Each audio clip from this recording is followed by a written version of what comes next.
Bueno, pues ya estamos aquí otra vez, de vuelta al estudio, en la 2 de televisión, después de haber visto Amadeus y haber viajado por el tiempo y por esa ciudad también maravillosa que es Praga.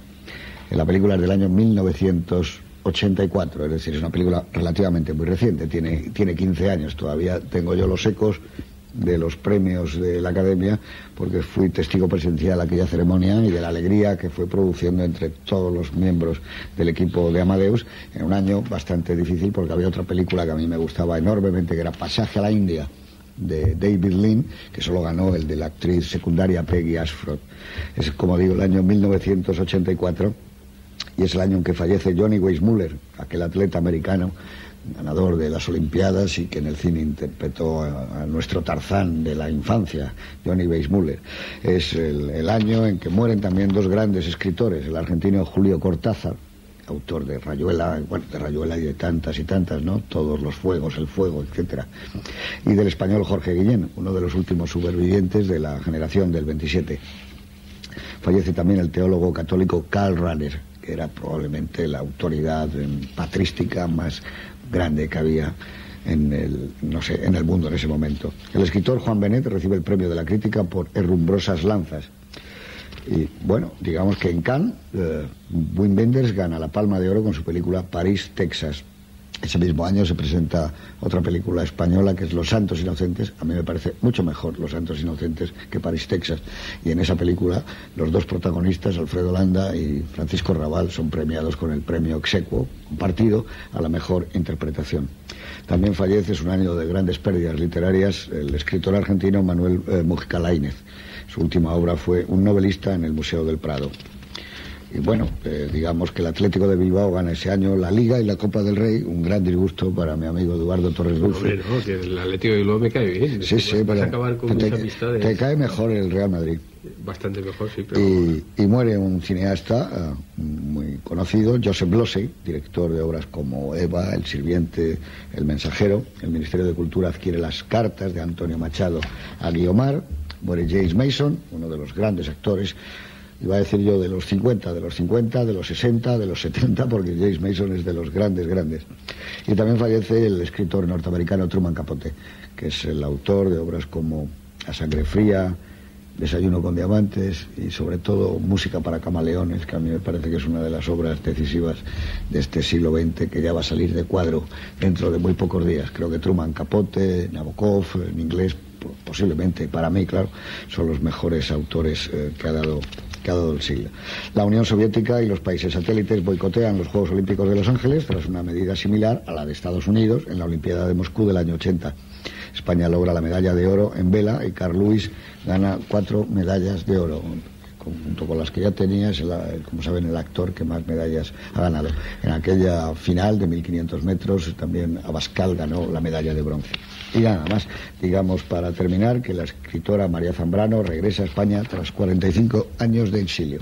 Y ya, si os parece, pasamos a hablar de Amadeus, Mozart, de Antonio Salieri, italiano, que, bueno, y sobre todo de algo que era maravilloso, que refleja muy bien esta película, que hasta que el rey o el emperador o el que pagaba de turno no decía que era buena una cosa, no era buena.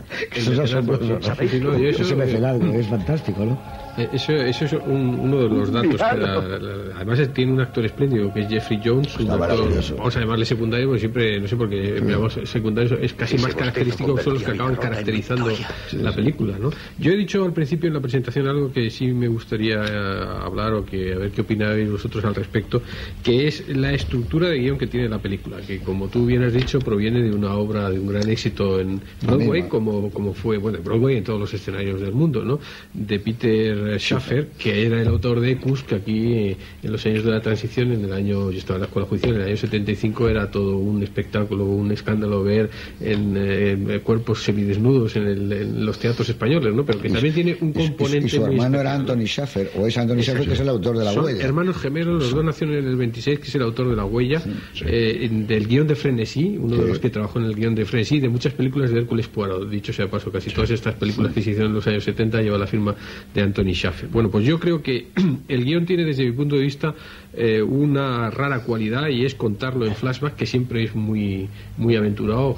Mi amigo Hawks decía que una película que no se puede contar directamente sin flashback no merece ser contada. Bueno, yo creo que esa afirmación, como tantas otras, hay que ponerlas un poco en cuarentena, ¿no? Bueno, la obra tenía esa estructura.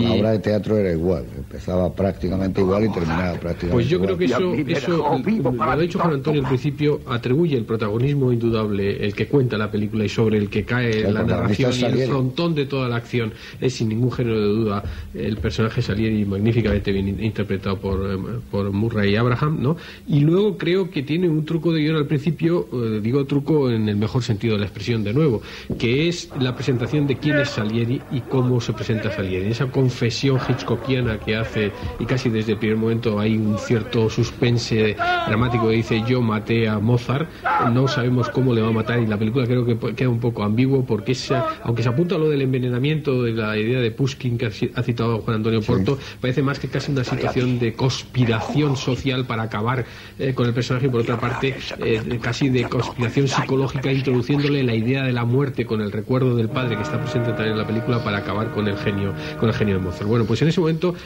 la presentación que hace al comienzo de la película Salieri, explicando cómo es su música y cómo aparece ese Mozart pequeño, desconocido, ese paralelismo desde el niño que juega en Roma mientras que Mozart ya toca para el Papa, creo que es un truco muy habilidoso de guión para presentar algo, porque los espectadores normales a los que va dirigido la película no saben quién es Salieri. Yo creo que hay mucha gente que desconocía quién era Antonio Salieri en ese momento, y muchas personas que conocen quién es Mozart por su música, porque es un personaje culturalmente conocido, probablemente no conocían lo precoz que había sido Mozart y ese factor de unión con respecto a los dos personajes. Creo que es un recurso muy clásico, pero muy habilidoso a la hora de introducir a lo que es el tema principal y a los dos personajes de la película. Pero, no, lo que yo te quería decir, que como decía nuestro amigo Porto, y es verdad, aquí de lo que se plantea también es algo excepcional, es decir, es que la música de Mozart no es que fuera buena, es que era nueva, que era todavía mejor que buena. Y si salvamos todo tipo de paralelismos, es lo mismo que ocurre en el año 41 cuando Orson Welles hace Ciudadano Kane. No se lo perdonan en la vida, dicen: pero ¿cómo es esto? Llega y además como no había hecho nunca nada, si no tenía ni idea, y llega y dice: no, yo quiero que se vea el techo. Y dice: no, el cine no se hace así, se hace con unas pasarelas. Dice: no, yo quiero ver el techo. Dice: pues si no se puede iluminar, se iluminará de otra manera. Y entonces, claro, la ruptura aquí de Mozart era brutal. Y claro, a un hombre con talento como Salieri, un hombre que tengo aquí apuntado, más de 40 óperas estrenadas con éxito. Ve aquello, y yo creo que la grandeza de su personaje es que es el que realmente se da cuenta de quién es aquel tipo. Por eso es muy bonito las imágenes de presentación de Mozart, de que él va buscando a alguien y cuando lo ve dice: pues no puede ser, como decías tú, ¿no? Pero es un monstruo, es un normal, ¿no? Incidiendo un poco en lo que tú has dicho en la novedad de Mozart, ¿no? Yo creo que la novedad de Mozart no es solo de su música, que por supuesto lo es, ¿no? Aunque él se ha hecho con todo el vocabulario de la música clásica, por así decirlo, y desde ahí cimenta su música, sino también como artista. Es decir, que fijaros ahí en la película, ¿no? Ahí está claramente expuesto cómo Salieri sigue el camino cortesano. Salieri sabe responder a José II todas las preguntas tal y como se debe, con esa ambigüedad cortesana, ¿no? Que resulta premiada, y Mozart no. Mozart es un torbellino, o es un niño, es un genio y es un loco. Entonces él se expresa con una ingenuidad que resulta en la corte, ¿no? Cortante, por así decirlo, y que resulta, yo creo, aún más incómoda que su propia música. Es decir, el personaje Mozart creo que es un personaje absolutamente incómodo.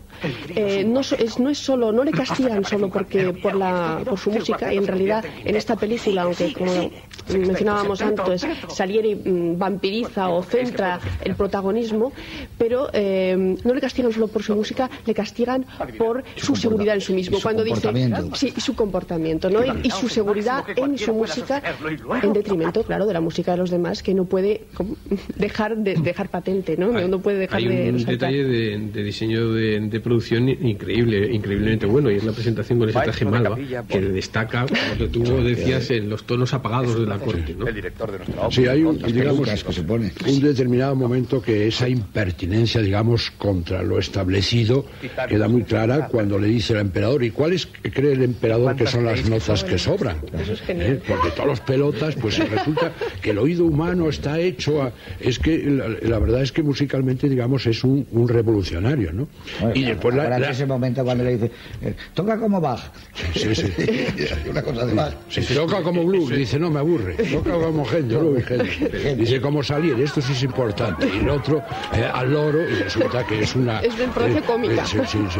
Y además es brutal. La impertinencia de Mozart se puede manifestar también en la secuencia del arzobispo, creo que es arzobispo de Salzburgo, ¿no? Sí. Cuando le dice que que tiene que volver a Salzburgo, no se puede quedar en Viena, y la salida que hace con esa inclinación mostrándole el trasero, ¿no? O sea que, como bien dice Amparo, no es precisamente un personaje cortesano, ni un personaje que se sepa medir en ningún aspecto. Yo creo que de eso se aprovecha el inteligente y conspirador Salieri para destruirlo. Sí, hay un momento además que es muy bonito, digamos, de puesta en escena, porque eso no es de la función teatral, que es que cuando sale y cierra la puerta y fuera le están dando una ovación por el éxito de la ópera, se vuelve a abrir la puerta para que dentro oigan qué opina el público común y municipal y espeso